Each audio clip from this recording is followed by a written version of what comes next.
Un matin du mois d'octobre, quelques jours avant de quitter Paris, je vis arriver chez moi, pendant que je déjeunais, un vieil homme, en habit râpé, cagneux, crotté, l'échine basse, grelottant sur ses longues jambes comme un échassier déplumé. C'était Biziou. Oui, Parisien, votre Biziou, le féroce et charmant Biziou, ce railleur enragé qui vous a tant réjoui depuis 15 ans avec ses pamphlets et ses caricatures. Ah, le malheureux. Quelle détresse. Sans une grimace qu'il fit en entrant, jamais je ne l'aurais reconnu. La tête inclinée sur l'épaule, sa canne aux dents comme une clarinette, l'illustre et lugubre farceur s'avança jusqu'au milieu de la chambre et vint se jeter contre ma table en disant d'une voix dolente « Ayez pitié d'un pauvre aveugle !» C'était si bien imité que je ne pus m'empêcher de rire. Mais lui, très froidement, « Ah, vous croyez que je plaisante? Regardez mes yeux !» Et il tourna vers moi 2 grandes prunelles blanches sans regard. « Je suis aveugle, mon cher, aveugle pour la vie. Voilà ce que c'est que d'écrire avec du vitriol. Je me suis brûlé les yeux à ce joli métier, mais là, brûlé à fond, jusqu'aux bobèches. » Ajouta-t-il en me montrant ses paupières calcinées, où ne restait plus l'ombre d'un cil. J'étais si ému que je ne trouvais rien à lui dire. Mon silence l'inquiéta. « Vous travaillez ?»« Non, Biziou, je déjeune. Voulez-vous en faire autant ?» Il ne répondit pas. Mais au frémissement de ses narines, je vis bien qu'il m'aurait d'envie d'accepter. Je le pris par la main et je le fis asseoir près de moi. Pendant que l'on servait, le pauvre diable flairait la table avec un petit rire. « Ça a l'air bon tout ça. Je vais me régaler. Il y a si longtemps que je ne déjeune plus. Un pain d'un sou tous les matins en courant les ministères. Car vous savez, je cours les ministères maintenant. C'est ma seule profession. J'essaye d'accrocher un bureau de tabac. Qu'est-ce que vous voulez? Il faut qu'on mange à la maison.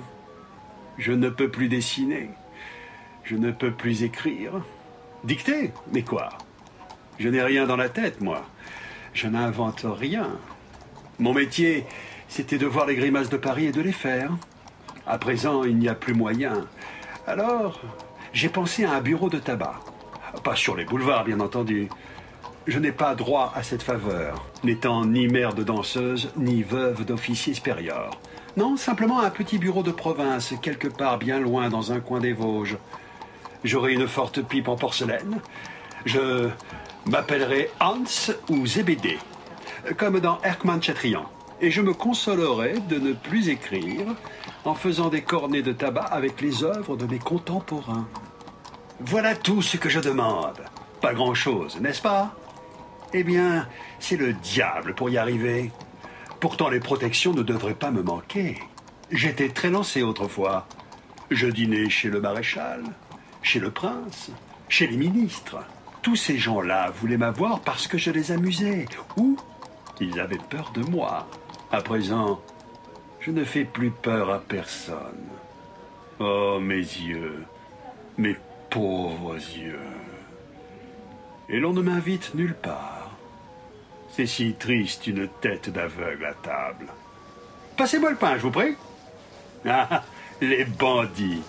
Ils me l'auront fait payer cher, ce malheureux bureau de tabac. Depuis 6 mois, je me promène dans tous les ministères avec ma pétition. J'arrive le matin à l'heure, où l'on allume les poêles, et où l'on fait faire un tour aux chevaux de son Excellence sur le sable de la cour. Je ne m'en vais qu'à la nuit, quand on apporte les grosses lampes et que les cuisines commencent à sentir bon. Toute ma vie se passe sur les coffres à bois des antichambres. Aussi, les huissiers me connaissent, allez. À l'intérieur, ils m'appellent « ce bon monsieur ». Et moi, pour gagner leur protection, je fais des calembours ou je dessine d'un trait sur un coin de leur buvard de grosses moustaches qui les font rire. Voilà où j'en suis arrivé après 20 ans de succès tapageur. Voilà la fin d'une vie d'artiste. Et dire qu'ils sont en France 40 000 galopins à qui notre profession fait venir l'eau à la bouche. Dire qu'il y a tous les jours, dans les départements, une locomotive qui chauffe pour nous apporter des panerées d'imbéciles affamés de littérature et de bruit imprimé. Province romanesque. Si la misère de Biziou pouvait te servir de leçon. Là-dessus, il se fourra le nez dans son assiette et se mit à manger avidement, sans dire un mot. C'était pitié de le voir faire. À chaque minute, il perdait son pain, sa fourchette, tâtonnait pour trouver son verre. Pauvre homme. Il n'avait pas encore l'habitude. Au bout d'un moment, il reprit. « Savez-vous ce qu'il y a encore de plus horrible pour moi ? C'est de ne plus pouvoir lire mes journaux. Il faut être du métier pour comprendre cela. Et quelquefois, le soir, en rentrant, j'en achète un rien que pour sentir cette odeur de papier humide et de nouvelles fraîches. C'est si bon. Et personne pour me les lire. Ma femme pourrait bien, mais elle ne veut pas. Elle prétend qu'on trouve dans les faits divers des choses qui ne sont pas convenables. Ah, ces anciennes maîtresses. Une fois mariée, il n'y a pas plus bégueule qu'elle. Depuis que j'en ai fait Madame Subbiziou, celle-là s'est crue obligée de devenir bigote. Mais à un point. Est-ce qu'elle ne voulait pas me faire frictionner les yeux avec l'eau de la salette? Et puis le pain béni, les quêtes, la sainte enfance, les petits chinois, que sais-je encore? Nous sommes dans les bonnes œuvres jusqu'au cou. Ce serait cependant une bonne œuvre de me lire mes journaux. Eh bien non, elle ne veut pas. Si ma fille était chez nous, elle me les lirait, elle. Mais depuis que je suis aveugle, je l'ai fait entrer à Notre-Dame-des-Arts pour avoir une bouche de moins à nourrir. Encore une qui me donne de l'agrément. Celle-là, il n'y a pas 9 ans qu'elle est au monde. Elle a déjà eu toutes les maladies. Et triste. Et laide. Plus laide que moi, si c'est possible. Un monstre. Abonnez-vous. Je n'ai jamais su faire que des charges. Ah ça, mais je suis bon, moi, de vous raconter mes histoires de famille. Qu'est-ce que cela peut vous faire, à vous? Allons, donnez-moi encore un peu de cette eau de vie. Il faut que je me mette en train. En sortant d'ici, je vais à l'instruction publique, et les huissiers n'y sont pas faciles à dérider. C'est tous des anciens professeurs. Je lui versai son eau de vie. Il commença à la déguster par petites fois, d'un air attendri. Tout à coup, je ne sais quelle fantaisie le piquant, il se leva, son verre à la main, promenant un instant autour de lui sa tête de vipère aveugle, avec le sourire aimable du monsieur qui va parler, puis, d'une voix stridente, comme pour haranguer un banquet de 200 couverts, « Aux arts, aux lettres, à la presse !» Et le voilà parti sur un toast de 10 minutes, la plus folle et la plus merveilleuse improvisation qui soit jamais sortie de cette cervelle de pitre. Figurez-vous une revue de fin d'année intitulée « Le pavé des lettres en 1860 ».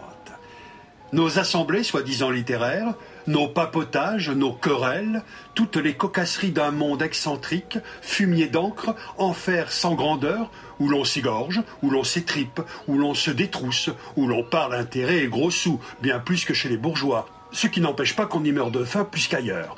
Toutes nos lâchetés, toutes nos misères, le vieux baron T, de la tombola s'en allant faire gna gna gna gna aux Tuileries avec sa Sibylle et son habit barbeau, puis nos morts de l'année, les enterrements à réclame, l'oraison funèbre de monsieur le délégué toujours la même, cher et regretté, pauvre cher, à un malheureux dont on refuse de payer la tombe, et ceux qui se sont suicidés, et ceux qui sont devenus fous, figurez-vous tout cela raconté, détaillé, gesticulé par un grimacier de génie, vous aurez alors une idée de ce que fut l'improvisation de Biziou.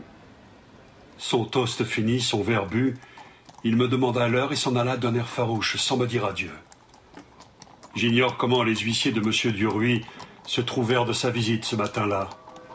Mais je sais bien que jamais de ma vie, je ne me suis senti si triste, si mal en train qu'après le départ de ce terrible aveugle. Mon encrier m'écœurait, ma plume me faisait horreur. J'aurais voulu m'en aller loin, courir, voir des arbres, sentir quelque chose de bon. Quelle haine, grand Dieu! Que de fiel, Quel besoin de baver surtout, de tout salir. Ah, le misérable. Et j'arpentais ma chambre avec fureur, croyant toujours entendre le ricanement de dégoût qu'il avait eu en me parlant de sa fille. Tout à coup, près de la chaise où l'aveugle s'était assis, je sentis quelque chose rouler sous mon pied. En me baissant, je reconnus son portefeuille. Un gros portefeuille luisant, à coins cassés, qui ne le quitte jamais et qu'il appelle en riant sa poche à venin. Cette poche, dans notre monde, était aussi renommée que les fameux cartons de Monsieur Girardin. On disait qu'il y avait des choses terribles là-dedans. L'occasion se présentait belle pour m'en assurer. Le vieux portefeuille, trop gonflé, s'était crevé en tombant et tous les papiers avaient roulé sur le tapis. Il me fallut les ramasser l'un après l'autre. Un paquet de lettres écrites sur du papier à fleurs, commençant toutes « Mon cher papa » et signé « Céline Biziou des enfants de Marie ». D'anciennes ordonnances pour des maladies d'enfants, croup, convulsions, scarlatine, rougeole. La pauvre petite n'en avait pas échappé une. Enfin, une grande enveloppe cachetée, d'où sortaient, comme d'un bonnet de fillette, 2 ou 3 crins jaunes tout frisés. Et sur l'enveloppe, en grosse écriture tremblée, une écriture d'aveugle.